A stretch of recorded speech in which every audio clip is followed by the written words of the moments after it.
শুরুতেই থাকছে সংবাদ শিরোনাম। সরাইলে পারিবারিক কলহের জেরে ভাবির দায়ের কূপে দেবরের মৃত্যু। নারায়ণ চক্রবর্তী সরাইল প্রতিনিধির পাঠানো তথ্যচিত্রে থাকছে বিস্তারিত। সঠিক সংবাদ সচ্ছল বার্তা। ডেইলি দেশবার্তা নিউজ.com। ব্রাহ্মণবাড়িয়া জেলার সরাইলে চাচাতো ভাইয়ের স্ত্রীর বটির কোপে সুমন মিয়া ৩০ নামে এক ব্যক্তির মৃত্যু হয়েছে। আজ ১৯ মার্চ বৃহস্পতিবার দুপুরের পর সরাইল উপজেলার কালীকচ্ছ ইউনিয়নের দত্তপাড়া এলাকায় এ ঘটনা ঘটে। নিহত মোহাম্মদ সুমন মিয়া ৩০ ওই গ্রামের গোলাপ মিয়ার ছেলে।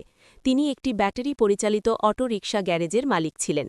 স্থানীয় সূত্রে জানা যায়, দুপুরে সুমনের ৩ বন্ধু মোটরসাইকেল নিয়ে তাদের বাড়িতে আসেন।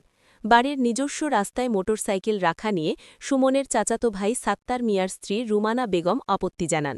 এ নিয়ে সুমনের সঙ্গে তার কথা কাটাকাটি হয়। পরে সুমনের বন্ধুরা মোটরসাইকেল সরিয়ে চলে যান। এরপর বিষয়টি নিয়ে সুমনের মা রুমানা বেগমকে জিজ্ঞাসা করলে তাদের মধ্যে বাগ্বিতণ্ডা শুরু হয়। এক পর্যায়ে সুমন ঘটনাস্থলে এসে মায়ের সঙ্গে খারাপ আচরণের কারণ জানতে চাইলে রুমানা বেগম ক্ষিপ্ত হয়ে ঘর থেকে দা এনে তার ওপর হামলা চালান। এতে সুমনের বুকে, হাতে ও কপালে গুরুতর আঘাত লাগে। স্বজনরা তাকে উদ্ধার করে হাসপাতালে নেওয়ার পথে তিনি মারা যান। সরাইল থানার উপযুক্ত কর্মকর্তা ওসি মোহাম্মদ মঞ্জুর কাদের ভুইয়া জানান, দায়ের আঘাতে সুমনের মৃত্যু হয়েছে। মরদেহ সন্ধ্যায় ময়নাতদন্তের জন্য জেনারেল হসপিটাল ব্রাহ্মণবাড়িয়ার মর্গে পাঠানো হয়েছে। অভিযুক্ত রুমানা বেগমকে গ্রেফতারে পুলিশের ২টি দল কাজ করছে। এ ঘটনায় মামলার প্রস্তুতি চলছে।